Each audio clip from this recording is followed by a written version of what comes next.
Selamat malam Bapak, saya atas nama Kristiana BT, NIM 200303091,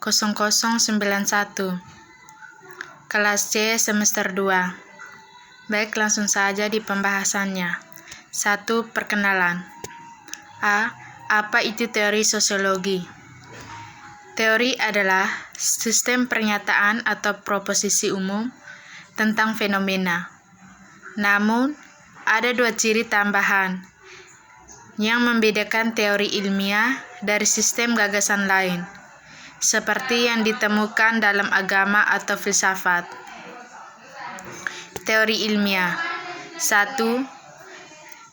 Menjelaskan dan memprediksi fenomena yang dimaksud.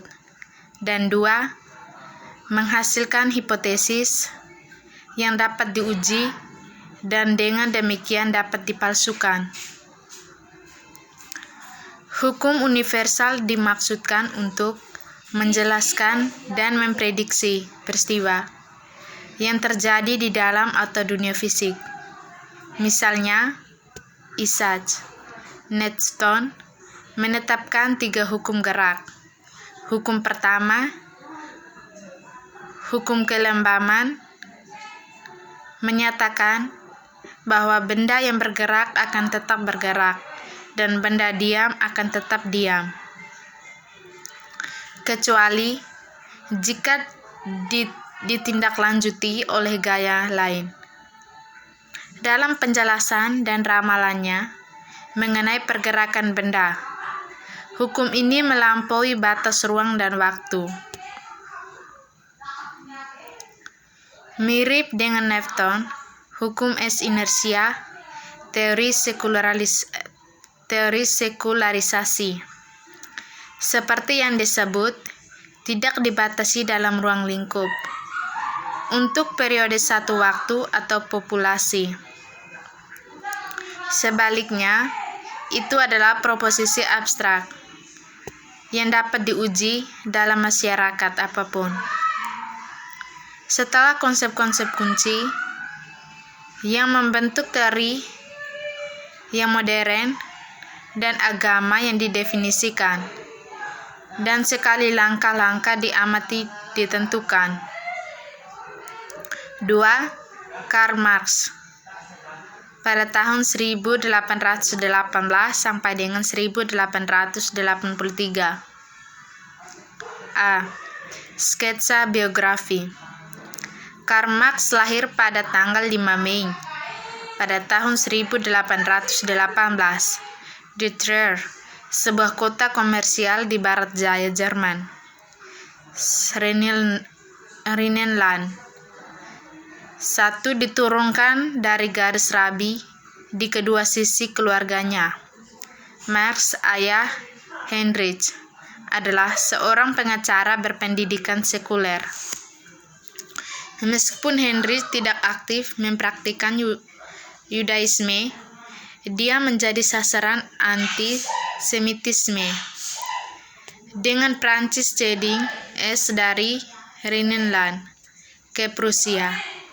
Setelah kekalahan Napoleon, orang-orang Yahudi yang tinggal di wilayah tersebut dihadapkan dengan pencabutan hak-hak sipil yang diberikan di bawah kekuasaan Prancis. Untuk mempertahankan praktik hukumnya, Heinrich masuk Lutheranisme pada tahun 1817. Akibatnya, Karl diberi kenyamanan rumah kelas menengah. Ketiga, Emil Durkheim pada tahun 1858 sampai dengan 1917. A. Sketsa biografi. Emil Durkheim lahir di sebuah kota kecil di timur laut Prancis pada tahun 1858. Di masa mudanya, ia mengikuti tradisi keluarga, mempelajari bahasa Ibrani dan Talmud untuk menjadi seorang rabi. Namun di masa remajanya, Durkheim tampaknya menolak Yudaisme. Meskipun dia tidak meremehkan agama tradisional, sebagai anak pencerahan, dia menganggap baik Kristen maupun Yudaisme sudah ketinggalan zaman di dunia modern. Durkheim adalah seorang sarjana yang serius dan produktif. Buku pertamanya di divisi tenaga kerja dalam masyarakat, yang didasarkan pada disertai doktoralnya, keluar pada tahun 1893. Yang kedua, Aturan Metode Sosiologis, muncul hanya 2 tahun kemudian.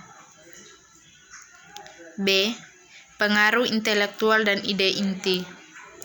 Seperti yang ditunjukkan sebelumnya, Durkheim menulis sejumlah buku dan artikel tentang bagaimana macam topik.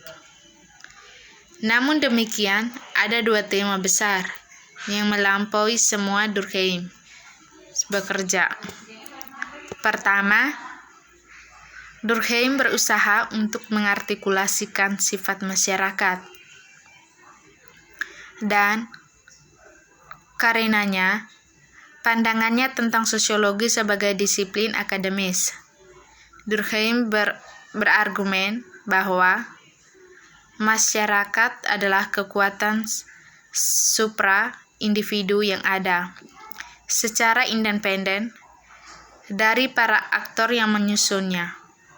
Maka, tugas sosiologi adalah untuk menganalisis sosial fakta, kondisi, dan keadaan eksternal untuk individu yang bagaimanapun menentukan individu. Tindakan. Durkheim berpendapat bahwa fakta sosial dapat dipastikan dengan menggunakan data kolektif, seperti angka bunuh diri dan pencarian.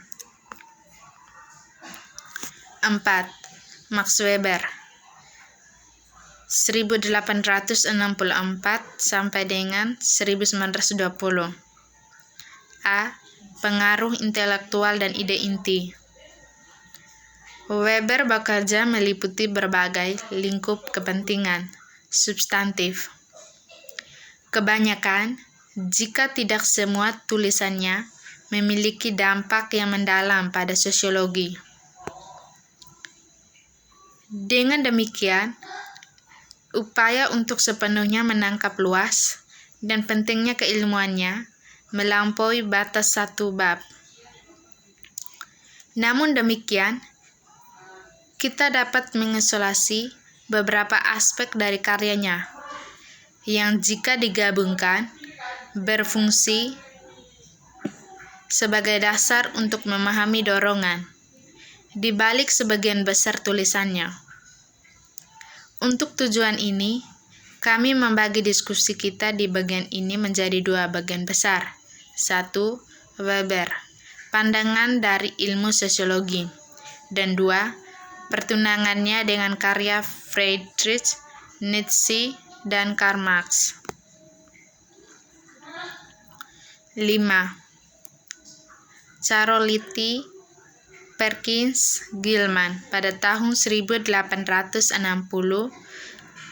sampai dengan 1935. A. Pengaruh intelektual dan inti ide. Teori multidimensi tentang ketidaksetaraan gender menggabungkan. 1. Penekanan Marxis pada dasar ekonomi dan politik untuk ketidaksetaraan gender. 2. Penekanan interaksionis simbolik tentang bagaimana perbedaan gender ini diperkuat dan dilembagakan melalui proses sosialisasi. Dan 3. Penekanan sosiobiologis pada keuntungan evolusioner atau akar perbedaan gender. 6. Webb Du Bois pada tahun 1868 sampai dengan 1963 Du Bois telah merumuskan premis dasar dari filosofi sosial dan politik yang akan membimbingnya selama sisa tahun-tahunnya. Orang kulit hitam Amerika harus mengatur diri mereka sendiri sebagai sebuah ras, sadar blok untuk menang dan melaksanakan kebebasan mereka. Mereka harus bertindak bersama jika mereka ingin menjadi kekuatan untuk tidak dihina. B. Pengaruh intelektual dan ide inti. Seperti yang ditunjukkan sebelumnya, Du Bois sangat memperhatikan alam dan di persimpangan ras dan kelas. Sebuah masalah hampir diabaikan oleh disiplin pendiri angka. Dalam program ini, Du Bois melakukan 3 jenis penelitian. 1. Studi empiris yang menjelaskan kondisi sosial orang Afrika Amerika. 2. Esai interpretatif yang diinformasikan oleh penelitian, sejarah yang cermat dan pengalaman pribadi, serta pengamatan yang tajam, yang menekankan pengalaman subjektif dan sumber ketidaksetaraan. Dan ketiga, secara eksplisit, esai politik yang berfokus pada solusi pan-Afrikais dan sosialis untuk ketidaksetaraan dan rasisme menjadi tentu.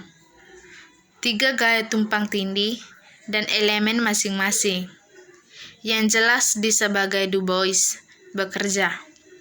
Di permukaan Du Bois, buku pertama The Pemberantasan Afrika Budak, Perdagangan ke Amerika Serikat, pada tahun 1638 sampai dengan 1870. Tampaknya bersifat formal. Studi legalistik, tetapi di bawahnya adalah penolakan moral dan etika yang tajam. Perbudakan bergerak, Marable pada tahun 1986. Sekian dan terima kasih.